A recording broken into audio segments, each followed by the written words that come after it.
अथ श्री बृहस्पतिवार व्रत कथा। भारतवर्ष में एक प्रतापी और दानी राजा राज्य करता था। वह नित्य गरीबों और ब्राह्मणों की सहायता करता था। यह बात उसकी रानी को अच्छी नहीं लगती थी। वह न ही गरीबों को दान देती, न ही भगवान का पूजन करती थी और राजा को भी दान देने से मना किया करती थी। एक दिन राजा शिकार खेलने वन को गए हुए थे, तो रानी महल में अकेली थी। उसी समय बृहस्पतिदेव साधु वेश में राजा के महल में भिक्षा के लिए गए और भिक्षा मांगी। रानी ने भिक्षा देने से इनकार किया और कहा, हे साधु महाराज, मैं तो दान पुण्य से तंग आ गई हूँ। मेरा पति सारा धन लुटाते रहते हैं। मेरी इच्छा है कि हमारा धन नष्ट हो जाए, फिर न रहेगा बांस, न बजेगी बांसुरी। साधु ने कहा, देवी तुम तो बड़ी विचित्र हो। धन संतान तो सभी चाहते हैं, पुत्र और लक्ष्मी तो पापी के घर भी होने चाहिए। यदि तुम्हारे पास अधिक धन है तो भूखों को भोजन दो, प्यासों के लिए प्याऊ बनवाओ, मुसाफिरों के लिए धर्मशालाएं खुलवाओ। जो निर्धन अपनी कुंवारी कन्याओं का विवाह नहीं कर सकते, उनका विवाह करा दो। ऐसे और कई काम हैं जिनके करने से तुम्हारा यश लोक परलोक में फैलेगा। परंतु रानी पर उपदेश का कोई प्रभाव न पड़ा। वह बोली, महाराज आप मुझे कुछ न समझाएं। मैं ऐसा धन नहीं चाहती जो हर जगह बांटती फिरूं।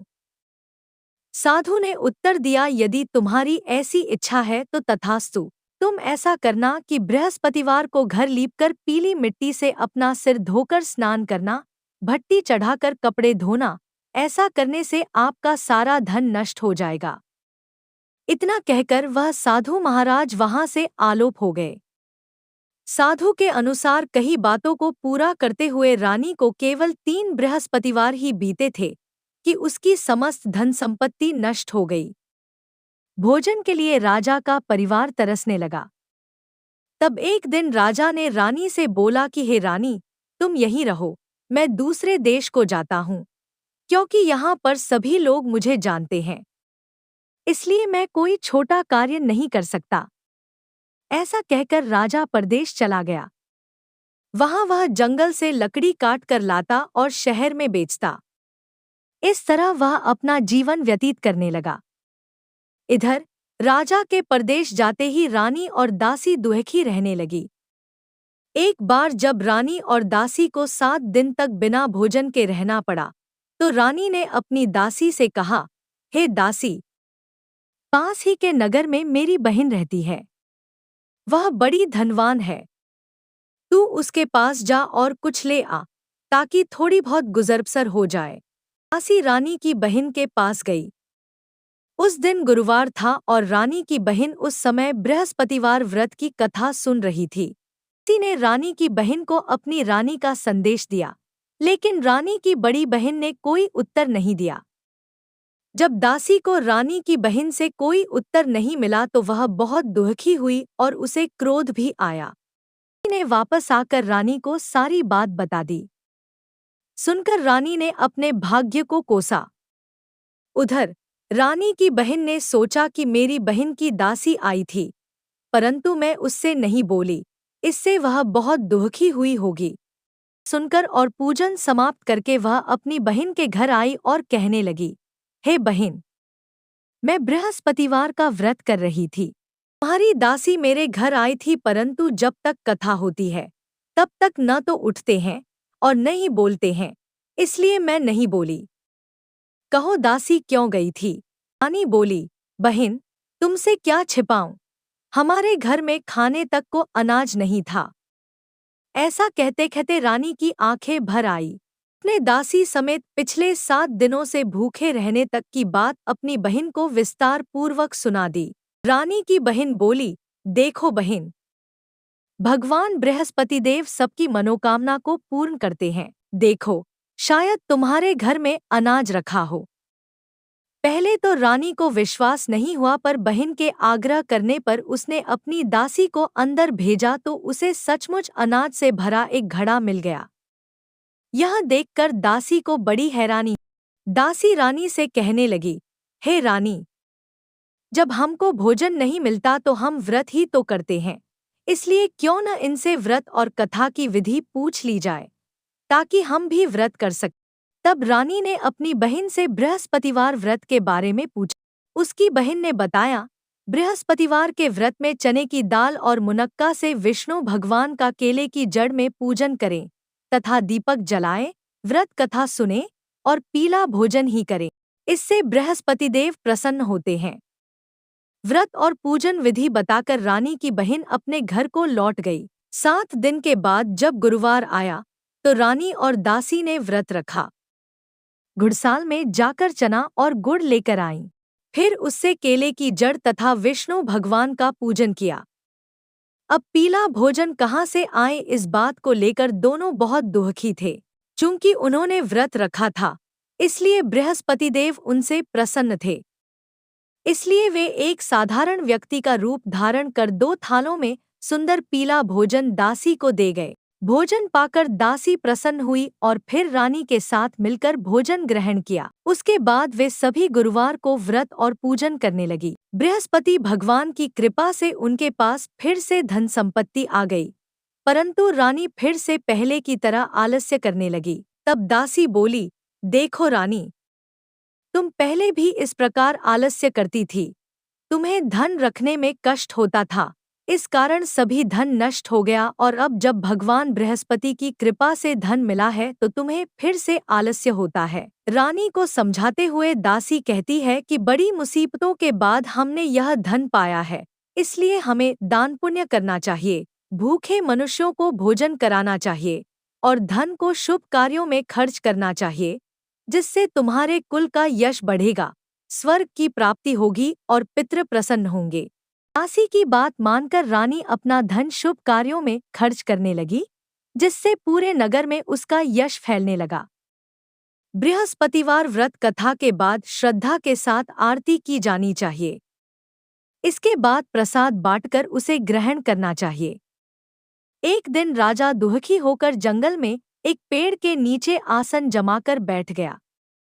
वह अपनी दशा को याद करके व्याकुल होने लगा। बृहस्पतिवार का दिन था। एकाएक उसने देखा कि निर्जन वन में एक साधु प्रकट। वह साधु वेश में स्वयं बृहस्पति देवता थे। लकड़हारे के सामने आकर बोले, हे लकड़हारे, इस सुनसान जंगल में तू चिंता मग्न क्यों बैठा? लकड़हारे ने दोनों हाथ जोड़कर प्रणाम किया और उत्तर दिया, महात्मा जी, आप सब कुछ जानते हैं, मैं क्या कहूँ? यह कहकर रोने लगा और साधु को अपनी आत्मकथा सुनाई।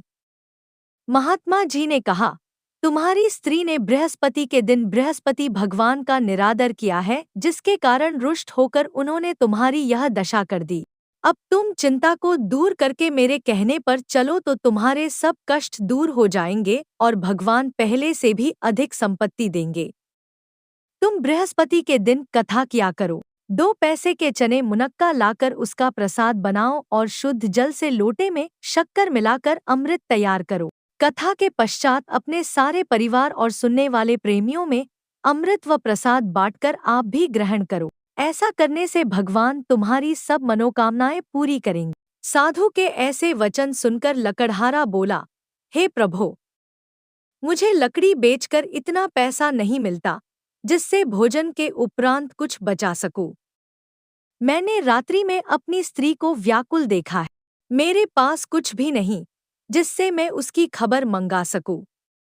साधु ने कहा, हे लकड़हारे, तुम किसी बात की चिंता मत करो।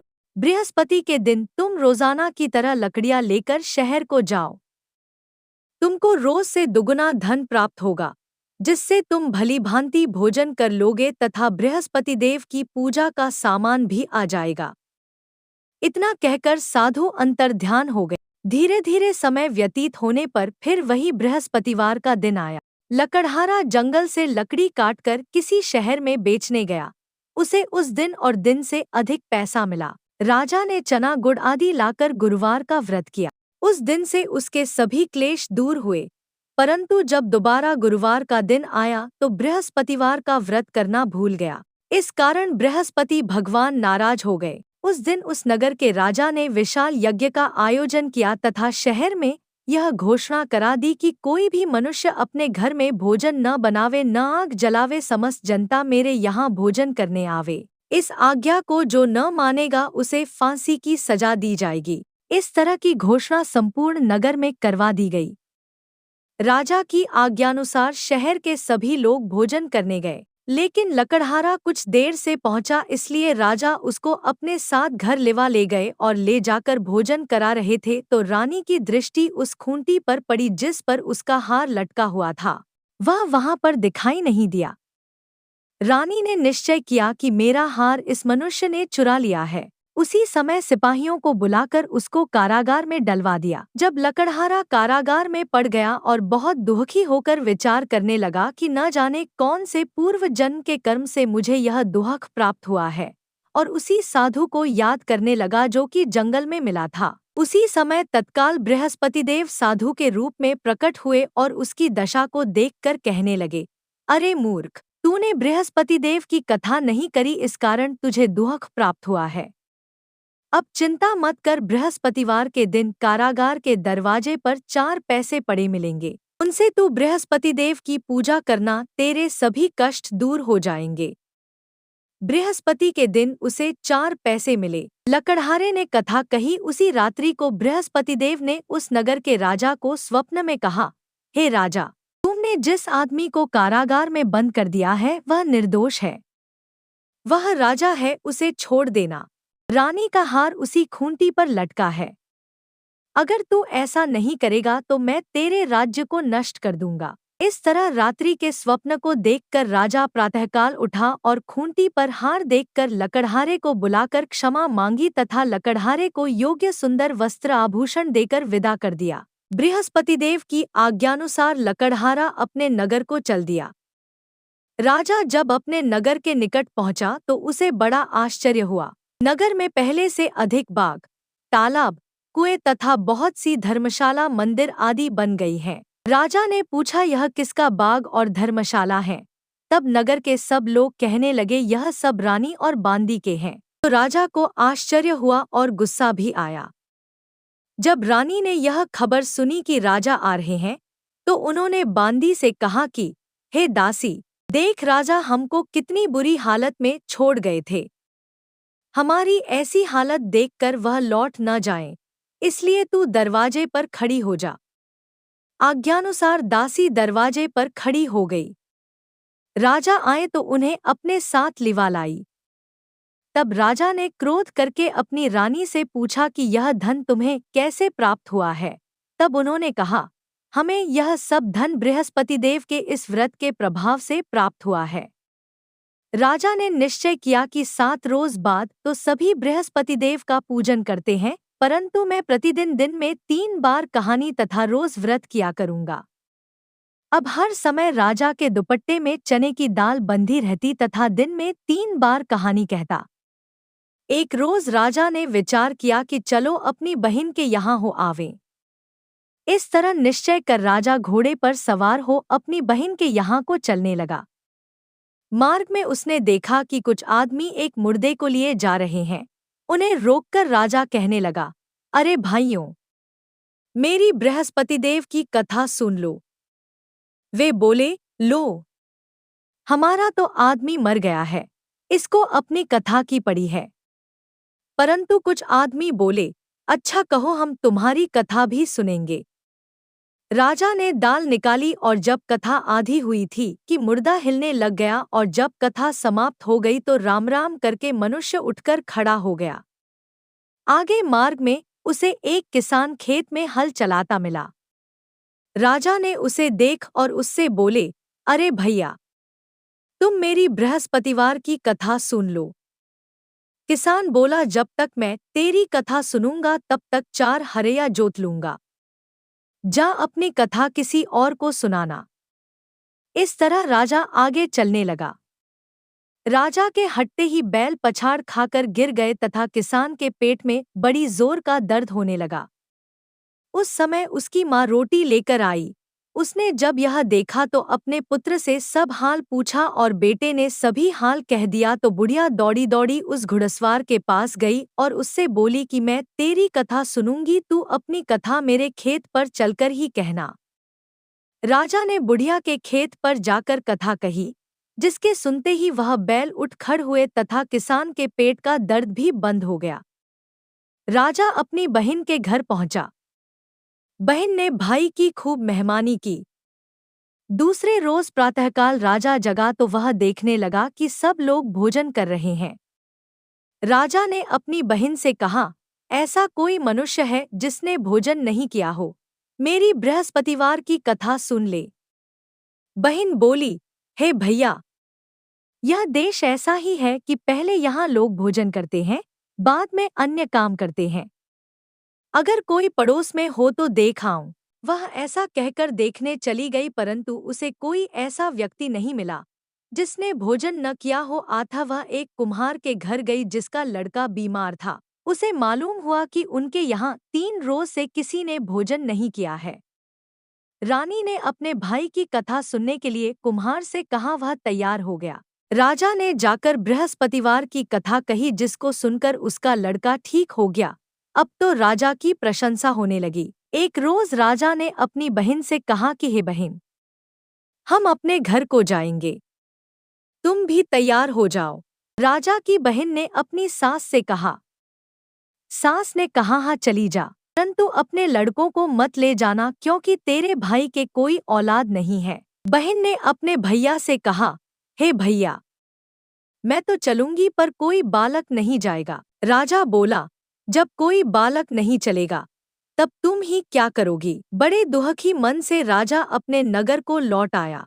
राजा ने अपनी रानी से कहा, हम निर्वंशी हैं, हमारा मुंह देखने का धर्म नहीं है और कुछ भोजन आदि नहीं किया। रानी बोली, हे प्रभो, बृहस्पतिदेव ने हमें सब कुछ दिया है, वह हमें औलाद अवश्य देंगे। उसी रात को बृहस्पतिदेव ने राजा से स्वप्न में कहा, हे राजा उठ, सभी सोच त्याग दे, तेरी रानी गर्भ से है।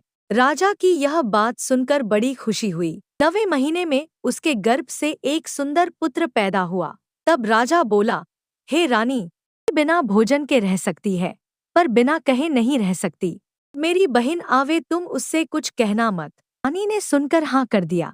राजा की बहन ने यह शुभ समाचार सुना तो वह बहुत खुश हुई तथा बधाई लेकर अपने भाई के यहाँ आई। तभी रानी ने कहा, घोड़ा चढ़कर तो नहीं आई, गधा चढ़ी आई। राजा की बहन बोली, भाभी, मैं इस प्रकार न कहती तो तुम्हें औलाद कैसे मिलती। बृहस्पतिदेव ऐसे ही हैं, जैसी जिसके मन में कामनाएं हैं सभी को पूर्ण करते हैं। जो सद्भावना पूर्वक बृहस्पतिवार का व्रत करता है एवं कथा पढ़ता है अथवा सुनता है, दूसरों को सुनाता है, बृहस्पतिदेव उसकी सभी मनोकामना पूर्ण करते हैं। भगवान बृहस्पतिदेव उसकी सदैव रक्षा करते हैं। संसार में जो मनुष्य सद्भावना से भगवान जी का पूजन व्रत सच्चे हृदय से करते हैं तो उनकी सभी मनोकामनाएं पूर्ण करते हैं। जैसी सच्ची भावना से रानी और राजा ने उनकी कथा का गुणगान किया तो उनकी सभी इच्छाएं बृहस्पतिदेव जी ने पूर्ण की थी। इसलिए पूर्ण कथा सुनने के बाद प्रसाद लेकर जाना चाहिए। हृदय से उसका मनन करते हुए जयकारा बोलना चाहिए। बोलो बृहस्पतिदेव की जय, भगवान विष्णु की जय।